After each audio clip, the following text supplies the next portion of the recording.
മാസപ്പടി കേസിൽ CMRL ഉദ്യോഗസ്ഥരെ ചോദ്യം ചെയ്യാൻ ED. ഉദ്യോഗസ്ഥർക്ക് നോട്ടീസ് അയച്ചു. നാളെ കൊച്ചിയിൽ ഹാജരാകാൻ നിർദ്ദേശം. സംസ്ഥാനത്ത് കനത്ത ചൂട് തുടരുന്നു. പാലക്കാട് ഓട്ടോമാറ്റിക് വെതർ സ്റ്റേഷനുകളിൽ രേഖപ്പെടുത്തിയത് 45 ഡിഗ്രിക്ക് മുകളിൽ. വൈദ്യുതി ഉപയോഗത്തിൽ റെക്കോർഡ്. ഇന്നലെ ഉപയോഗിച്ചത് 11.17 കോടി യൂണിറ്റ്.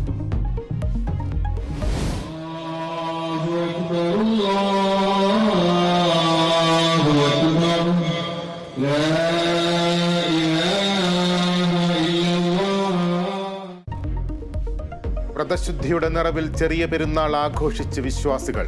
മസ്ജിദുകളും ഈദ്ഗാഹുകളിലും പെരുന്നാൾ നമസ്കാരം. സൗഹൃദത്തിന്റെയും പങ്കുവയ്ക്കലിന്റെയും സന്ദേശം പകർന്ന ആഘോഷങ്ങൾ. ഒമാനിലും ഉത്തരേന്ത്യയിലും ചെറിയ പെരുന്നാൾ നാളെ. കേരള സ്റ്റോറി പ്രദർശനത്തിനെതിരെ പാളയം ഇമാം സുഹൈബ് മൗലവി. സമൂഹത്തിൽ വെറുപ്പ് പടർത്തുന്നവരുടെ ഉപകരണമായി ചിലർ മാറുന്നു.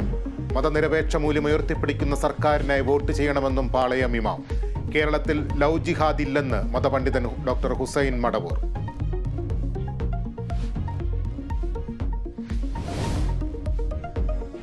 പാനൂർ സ്ഫോടനത്തിൽ പോലീസിന്റെ റിമാൻഡ് റിപ്പോർട്ട് പുറത്ത്. ബോംബ് നിർമ്മാണം തെരഞ്ഞെടുപ്പ് ലക്ഷ്യമിട്ടെന്ന് റിപ്പോർട്ട്. കൂടുതൽ പ്രതികളുണ്ടോ എന്ന് പോലീസ് അന്വേഷിക്കുന്നു. മുഖ്യ ആസൂത്രകൻ ഷിജാലിനും പരിക്കേറ്റ വിനീഷിനുമെതിരെ കാപ്പ ചുമത്താൻ സാധ്യത.